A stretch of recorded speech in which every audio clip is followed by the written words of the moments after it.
And the next speaker is certainly that. He's somebody who understands the finance of ag operations and the operation of these farms and ranches. He's one of the strongest freshman voices in Congress. With that, I would yield 2 minutes to the gentleman from Kansas, Mr. Mann. The gentleman from Kansas is recognized for 2 minutes. Well, Representative Johnson, thank you for all your work in getting this legislation put together, bringing it to the floor this morning. Not a silver bullet. Potentially can help our cattle markets. I grew up on a farm, family farm and preconditioning feed yard. I spent thousands of hours riding pens and doctoring sick cattle in the Big First District of Kansas, which is the largest beef producing district in the country. The Big First is home to cow-calf operations, feed yards, and packing plants of all sizes. In my district and across the country, cattle producers face challenging market dynamics, including historically wide gaps between wholesale beef prices and fed cattle prices, packing capacity and regulation, and more.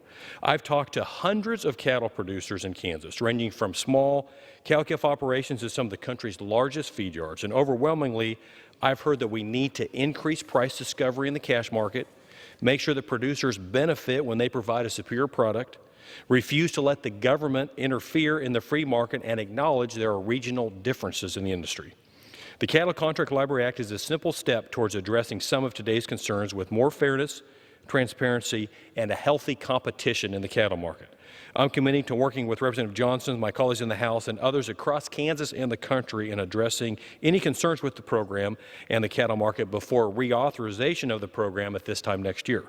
The Cattle Contract Library Act will help ensure that all market participants are both paying and receiving a fair price for their goods, and it sends a clear message to ranchers, farmers, and livestock producers across the country that their voices are being heard in Washington, and I urge my colleagues to support it. With that, I yield back. Gentleman.